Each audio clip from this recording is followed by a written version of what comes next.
আজকে নাটক ডাকঘর শুরু হচ্ছে। নাটক ডাকঘর রচনা বিশ্ববরেণ্য কবি রবীন্দ্রনাথ ঠাকুর,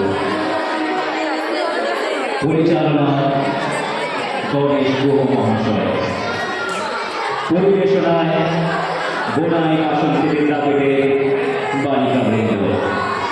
শুরু হচ্ছে আজকের নাটক ডাকঘর।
থেকেই শুনছি, কিন্তু তুমি যে নিতে চাও না।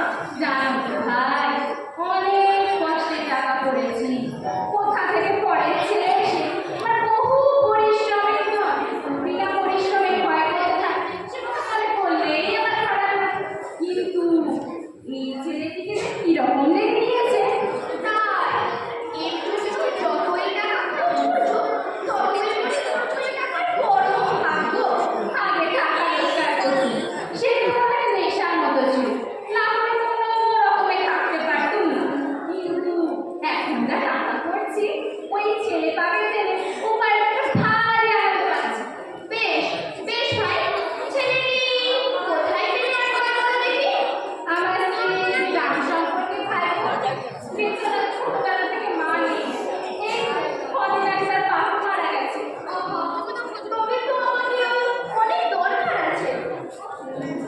কবিরাজ বলেছে তার এতটুকু শরীরে একসঙ্গে বাঘ, পিত্ত, শ্লেষ্মা যেভাবে প্রকোপিত হয়ে উঠেছে, তাতে তার আর বড় আশা নেই।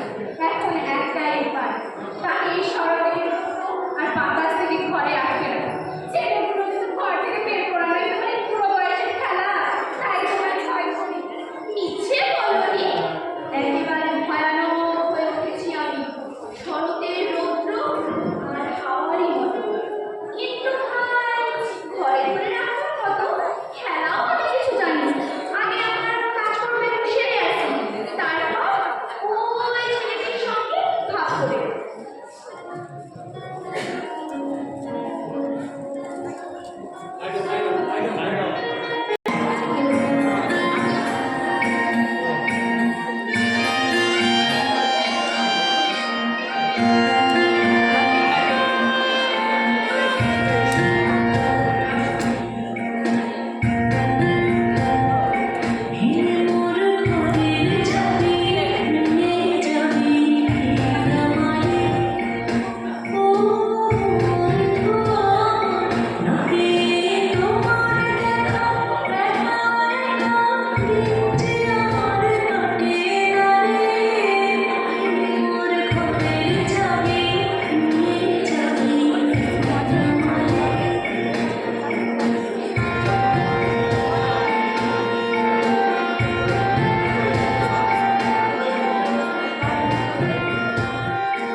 পিসে মশাই, ও পিসে মশাই, পিসে মশাই।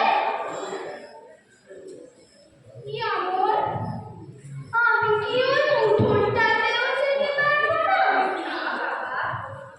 ওই যেখানে পিসিমা জাদা দিয়ে ডাল ভাঙে, ওই দেখো না, ভাঙা ডালের খুঁতগুলি দু হাত দিয়ে তুলে কাঠবেড়ালি কুটুস কুটুস করে খাচ্ছে। ওখানে আমি যেতে পারবো না। আমি যদি কাঠবেড়ালি হতো তবে বেশ হতো। কিন্তু পিসে মশাই আমাকে বেরোতে দেবে না কেন? কবিরাজ বলেছে বাইরে গেলে তোমার অসুখ হবে। কবিরাজ জানলে কেমন করে? কবিরাজ জানবে না, সে জানাজ তো বড় বড় সব পুঁথি পড়ে ফেলেছে। পুঁথি পড়লেই কি সমস্ত কিছু জানতে পারে? তাও বুঝে জান না। আমি যে প্রথমে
পিসেমশাই, তোমার কি মনে হয় ও বারণ করছে?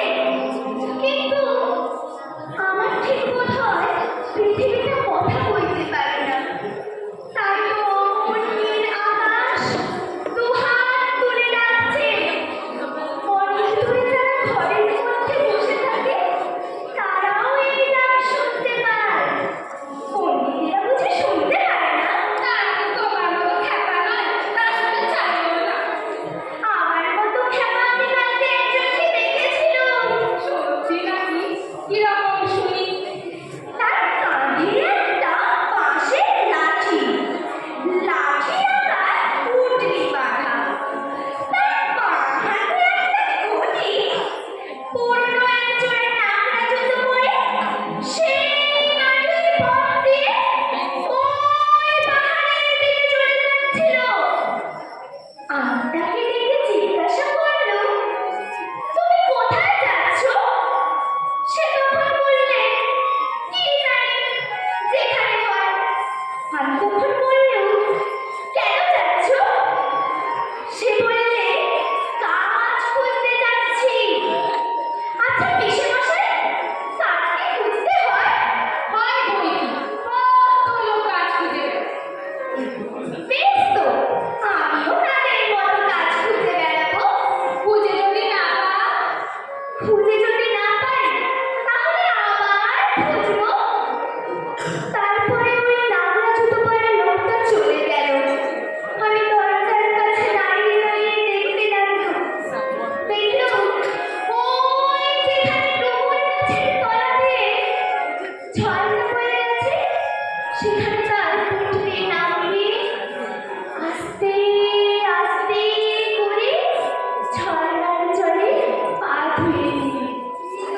তারপর পুঁটলি খুলে ছাতু বের করে জল দিয়ে মেখে খেতে লাগলো।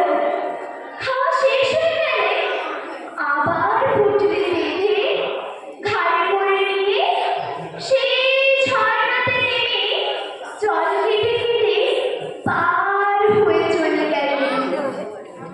পিসিমাকে আমি বলে রেখেছি, আমি একদিন ওই ঝর্ণার ধারে গিয়ে ছাতু খাবো।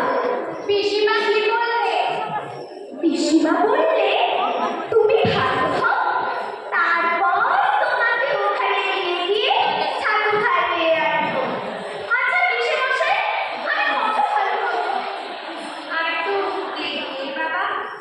দেরি নেই? ভালো হলেই কিন্তু আমি চলে যাব। কোথায় যাবে? কত বাঁকা বাঁকা ঝর্ণার জলে পা ডুবিয়ে ডুবিয়ে আমি চলে যাব। সবাই যখন নিজের ঘরে দরজা বন্ধ করে শুয়ে আছে, আমি তখন কোথায়? কত দূরে? কেবল কাজ খুঁজে খুঁজে বেড়াতে বেড়াতে চলে যাব। আচ্ছা বেশ, আগে তুমি ভালো হও, তারপরে আমাকে পণ্ডিত হতে বলবে না পিসেমশাই? তাহলে কি হতে চাও বলো? এখন আমার কিছু মনে পড়ছে না। আচ্ছা বেশ, আমি ভেবে বলছি। কিন্তু বাবা, অমন করে যে বিদেশি লোকের দিকে দেখে কথা বলো না। বিদেশি লোক? বিদেশি লোক আমার ভারী ভালো লাগে। যদি তোমাকে ধরে নিয়ে যেত, ধরে নিয়ে গেলে তো সব বেশ হতো। কিন্তু আমাকে তো কেউ ধরে নিয়ে যায় না, কেবল সবাই এখানে বসিয়েই রেখে দেয়। আচ্ছা বেশ, আমার কাজ আছে, আমি চললুম। কিন্তু বাবা, ঘর থেকে বেরিয়ে যাও না। যাবো না, আমি এই রাস্তার ধারে ঘর থেকে বসে থাকবো পিসেমশাই। আচ্ছা বেশ।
সেখানে চাপা হয়ে থাকতে পারি।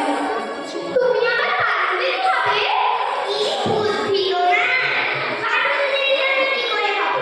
আমি যে শশী মানি, আমাকে রোজ এক খানা লাগবে। আমি যদি তোমার মতোই তাহলে কেমন মজা হতো? তাহলে সমস্ত দিন কি করতে? আমার মেয়ে খুব বুদ্ধি আছে, তার বিয়ে আমার খুশি মেয়ে আছে, তাকে নিয়ে যাই বেলা হয়ে যাচ্ছে, দেরি হলে আর থাকবে না। না না, আমার সঙ্গে আর একটু গল্প করো না, আমার খুব ভালো লাগছে। আচ্ছা বেশ, তুমি এখানে লক্ষ্মী ছেলের মতো স্থির হয়ে বসে থাকো, আমি ফুল তুলে ফেরবার সময় তোমার সঙ্গে গল্প করে যাবো। আমাকে একটা ফুল দিয়ে দিও। ফুল অমনি কেমন করে দেবো? ডাক দিতে হবে যে। আমি যখন বড় হব তখন ডাক দিয়ে যাবো। আমি যখন ওই ঝর্ণা পার হয়ে কাজ খুঁজতে চলে যাবো তখন ডাক দিয়ে যাবো। আচ্ছা বেশ, আমার ফুল তুলে আসবে কিন্তু। আসবো, আসবে, হ্যাঁ আসবো। আমাকে ভুলে যাবে না। আমার নাম অমল, মনে থাকবে তোমার? না, ভুলবো না, দেখো মনে থাকবে।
ভাই, তোমরা সব কোথায় যাচ্ছ ভাই?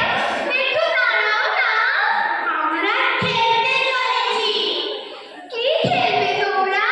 আমরা চাষ খেলা খেলবো।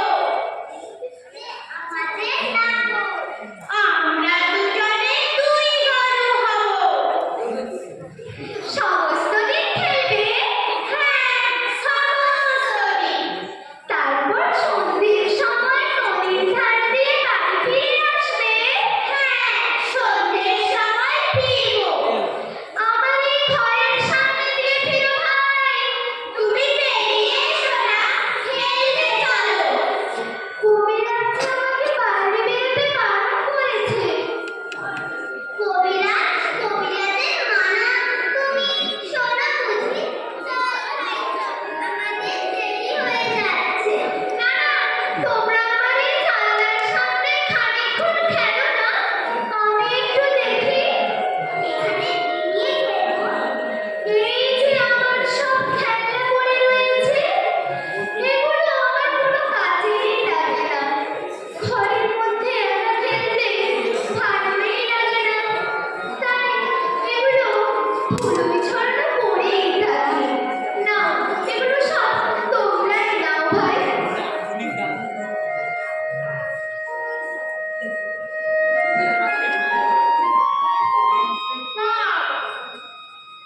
বাহ, কি চমৎকার খেলনা!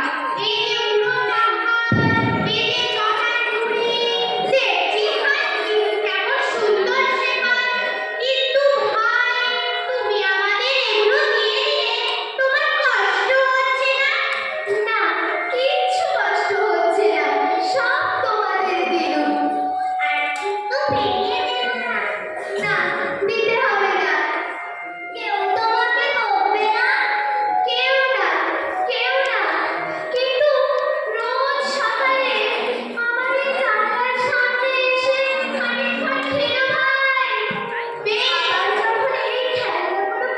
হয়ে যাবে আমি নতুন খেলনা আনিয়ে দেব। বেশ ভাই, আপনারা এখানে খেলে যাব। এখানে সব সেপাইগুলোকে থাকে। আমরা লড়াই কিন্তু কোথায় পাই? এই যে আমার কাছে একটা বন্দুক পড়ে রয়েছে। এই নাও, এটা তোমরাই নাও। আমরা লড়াইছে।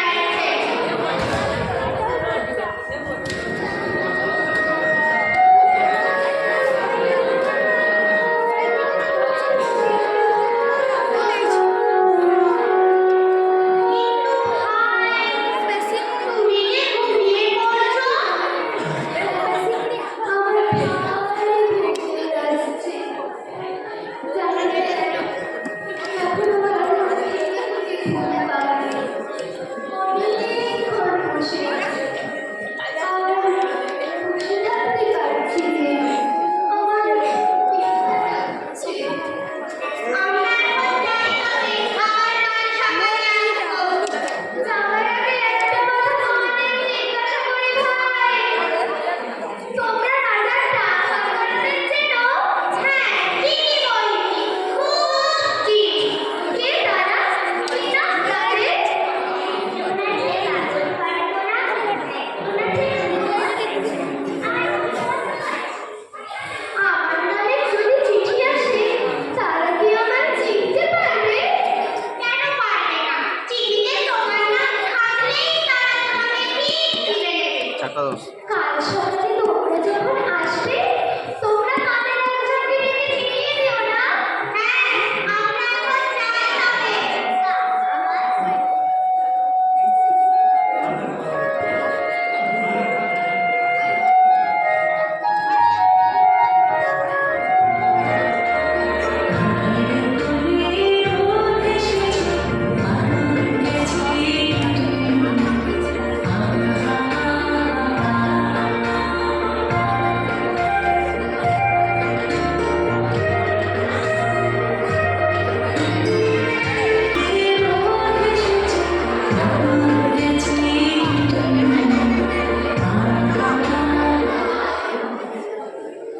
মশাই, আমার আর আছে জানলার ধারেও যাওয়া হলো না।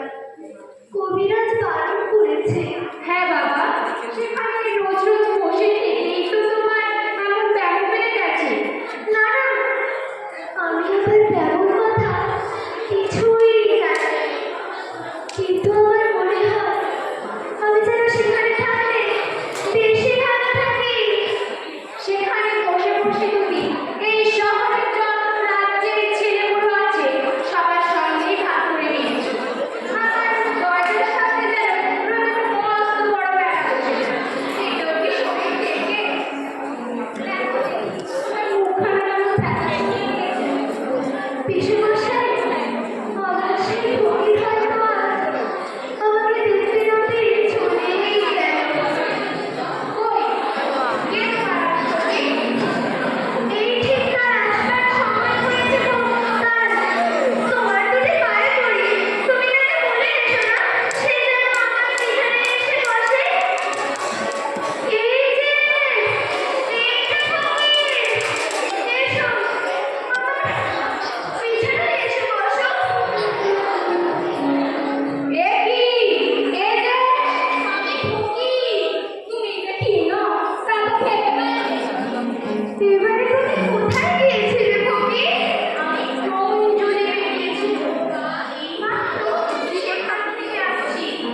ওরে, পিসেমশাই তো গিয়েছেন।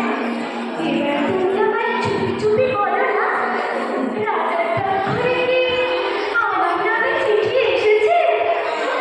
চিঠি বেরিয়ে পড়েছে, এখন পথে আছে। পথে? কোন পথে?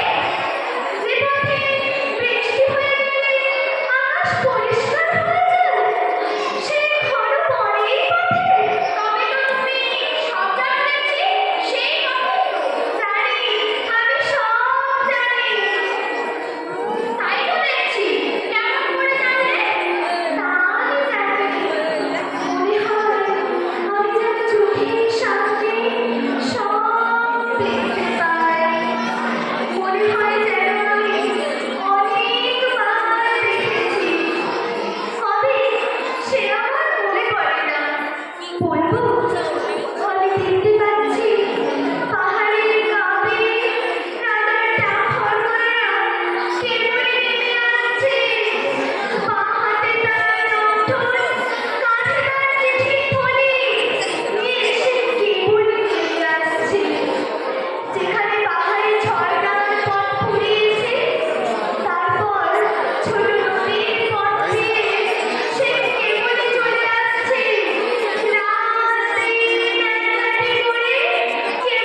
ভালো বোধ হচ্ছে কবিরাজ মশাই।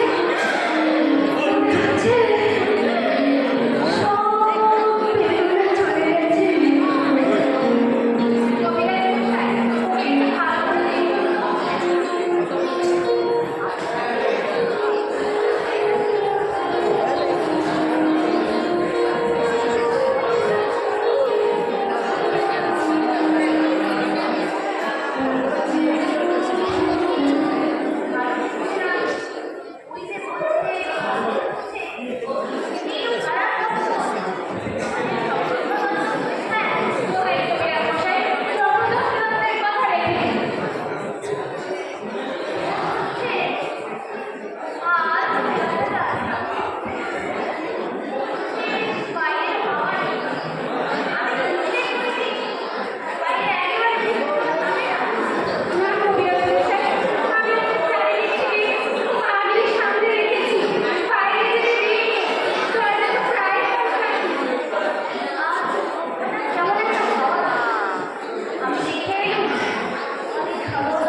সাত